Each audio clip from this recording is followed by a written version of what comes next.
Have you heard the word Navaratri before? Do you know what it means? Do you know why we celebrate Navaratri? Well, in today's episode of Blaze, a place where we explore different tips, tools, and teachings from across the different traditions to help you embrace your woo and share it with the world in the ways that are perfect for you, we're going to explore Navaratri. And I'm going to give you a powerful practice that is particularly auspicious to use at this time. I'm Surya Krishna, your host of Blaze, and I am a spiritual aspirant, a spiritual seeker. I've studied across the different traditions, and I've become a spiritual teacher and healer in my own right. I've been helping people to heal their lives, to transform and change their lives for over 30 years. Initially, I was using my Bachelor of Science in Psychology, my graduate diploma in counseling, using the traditional talking therapies. And as I said that, I was thinking, wait a minute, they're considered traditional. However, in the last 16 years, I've begun to use spiritual tools, which are even more traditional. They're older than the talking therapies. And so I think that's very interesting that we would call the talking therapies the traditional, whereas the spirituality, the spiritual practices that come from ancient wisdom is kind of considered new age. It's kind of a funny thing. Didn't think about it until just now. Back to Navaratri. So Navaratri means 9 nights of the goddess. That's what it translates into in English. And what it is it's a celebration of the Divine Mother's victory over the darkness. And so when we're struggling, our struggles are considered the darkness.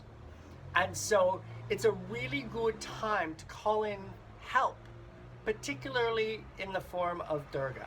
Now, maybe I'll talk about this in another video, but Durga is very similar to Archangel Michael. She's also got a lot of similarities with Mother Mary. But that's for another time, another comparison video. She is very protective. She's the goddess of courage, strength, and protection. So you can see where the Michael comes in. Archangel Michael. And she has lots of arms and lots of weapons. Now, what those different weapons represent is the different powers of the gods and goddesses. So, let me tell the creation story of Durga. Durga, in a land long, long time ago, far, far away, probably not that far away, there was this Asura.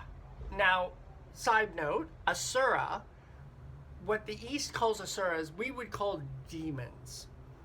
However, in the East, they're not as terrifying or as scary.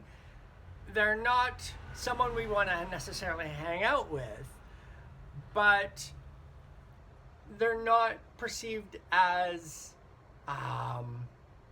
evil, per se. So, this Asura did lots of spiritual practice, and he got a blessing from one of the gods, Brahma, where he couldn't be killed during the day or the night. He couldn't be killed inside or outside. He couldn't be killed by a man. And so consequently, because he couldn't be killed, because he couldn't be battled with, he took over and caused havoc, created havoc. And so the gods and goddesses got together and did a fire ceremony, a fire puja, where they put all of their powers into the fire. And from the fire emerged Durga, sitting on a lion. Now, the metaphor of the lion is about the courage and the strength and the power. She was sitting on this lion, and she had many arms holding all of the weapons, remembering that the weapons represent the power of all the gods and goddesses.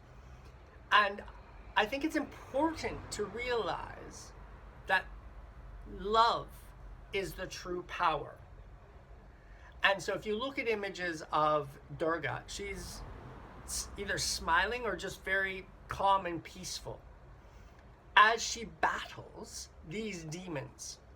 And what Navaratri is a celebration of a different name or incarnation of Durga, her victory over a different incarnation of the demon, the main demon who is taking over. And so every night she battles a different name of that demon, who is the main, who's like the big kahuna of demons.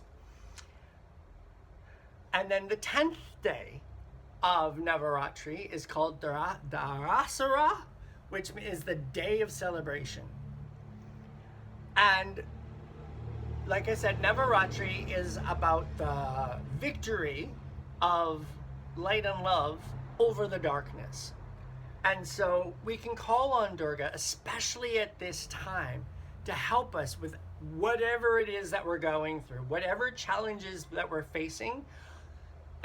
Excuse me, we can call on Durga and get her help, especially right now, because there are millions of people all over the world calling on that energy right now and celebrating it. So I thought I would give you a practice to try to call in the help of Mother Durga. Now, this practice uses 9 chakras. So normally we work with 7, but here we're going to be working with 9 and 9 names of Durga. So each name for each night corresponds with a chakra. Now, I don't want to go into what each of the names mean. That's another video. However, this practice, it's very illuminating, awakening, and empowering, because that's one of the gifts of Durga, empowerment, as well as courage and strength.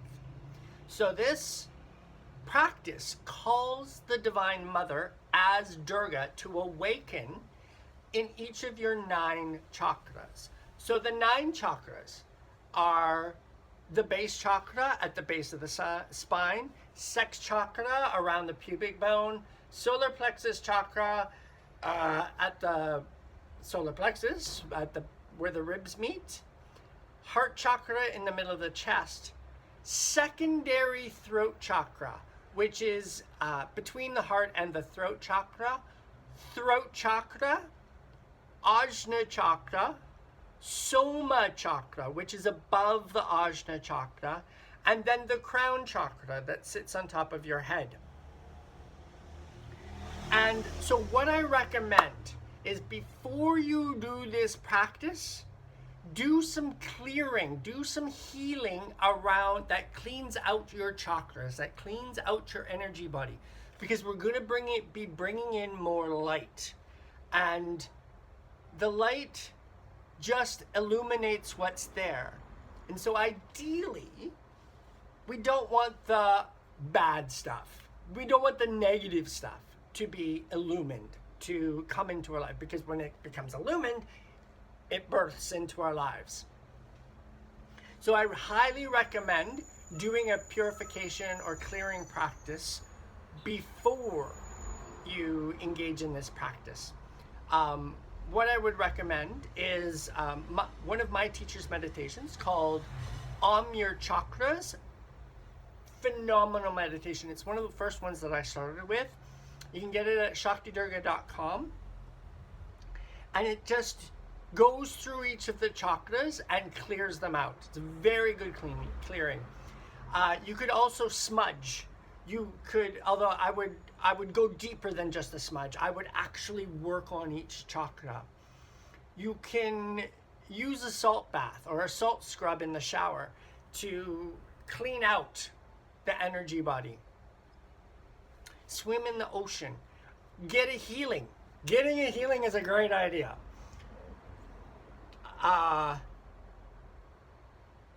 And do the purification before you bring in more light and love. Now, we're going to assume that you've done this. And you can do this practice now. Because I'm just going to go through... one of the geckos just ran down the wall. I love the geckos here in Mexico. Oh my God, they're so good. So, we're going to do this practice, and we're just going to use the name once in each chakra as an example.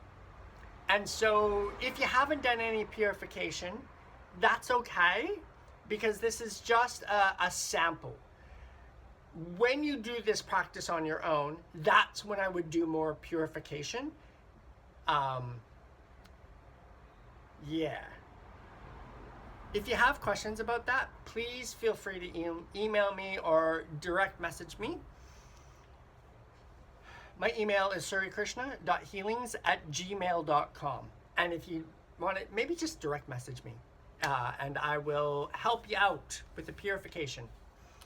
Also, if you've got any questions about the pronunciation, which chakra where, I did send out an email recently about this practice because it was so powerful, and I wanted to share with those who are on my email list. So if you want to get into onto my email list, where I share a whole bunch of stuff, please feel free to contact me, direct message me, and I will get you that information, how to get onto my email list. Back to the practice. So, assume the position, which means make yourself comfortable. But ideally, your feet are flat on the floor, your palms up on your lap, and your spine as straight as comfortable. And I'm just going to dive right into this practice as an example. Now, what I would do is do it after you've meditated for a little bit, after you've done some purification. And for the sake of this episode, I'm just going to dive right into the different names and using the chakras, this Navaratri Durga practice. So it has a name, Navaratri Durga practice. So, assuming the position, and I'm going to close my eyes as I take my focus, my awareness, to the base chakra. And I say, Om Devi Shailaputri Namaha. And I breathe into the base chakra. And then I bring my focus to the sex chakra. And I say, Om Devi Brahmacharani Namaha. And I breathe into the sex chakra and bring the energy up to the solar plexus chakra. And I say, Om Devi Chandraganta Namaha. And I breathe into the solar plexus and up to the heart chakra. And I say, Om Kushmanda Namaha. And then I breathe into my heart chakra and then up to the secondary throat chakra. And I say, Om Devi Skandamata Namaha. I breathe into the secondary throat chakra and up to the throat chakra. And I say, Om Devi Katyayani Namaha. Breathe into the throat chakra, up to the Ajna chakra. And I say, Om Devi Kalaratri Namaha. Breathing into the Ajna chakra and hold, and then up to the Soma chakra. And I say, Om Devi Mahagauri Namaha. And then I breathe into the Soma chakra and then take my focus up to the crown chakra. And I say, Om Devi Siddhidatri Namaha. And I breathe in and hold. And then I breathe normally.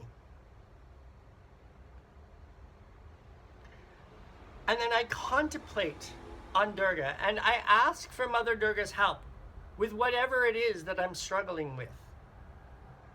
Any problems, any issues, any relationships, financial issues, physical stuff. Whatever it is that I'm dealing with, I ask for Durga's help with it. So like I said, this practice is very enlightening. It awakens the divine within, as well as calls in the help. And so, give it a go. And remembering first to do a purification practice, to clean out your chakras, because when you bring the light in, we want more light and love, not trickiness, to be awakened. If you have any questions, if you'd like some help with this practice, please direct message me or email me at suryakrishna.healings@gmail.com. And I can help you with this practice. It's a very powerful practice. So what I recommend is starting off slow. Do one name for the appropriate chakra. Do that once a day for a few days. And then maybe move into 3 repetitions of each name for each chakra. And then maybe up to 5 after a few days. Slowly adding more light and love, more of the divine, awakening more of the divine within your chakras and then within your being, slowly and gently. There is such a thing as too much too soon. It's a lot like weightlifting. It's a lot going to the gym. You wouldn't jump on the bench press and put 200 pounds on the bar right away and try to bench press that. You'd work up slowly. Same thing with this practice.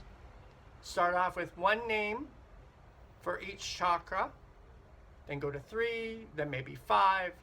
Work your way up to 12 gradually. If you'd like more guidance, reach out, direct message me or email me. And I think that's it for now. So happy Navaratri, happy Dasara, which is actually on this Saturday. And let me know how you go with the practice. Like I said, it is very enlightening. It's very powerful, and this is an auspicious time to do it. So may the divine within you awaken. May you receive help, and may you have more ease and grace in your life. I'm Surya Krishna, and I'll see you when I'm looking at you. Bye for now.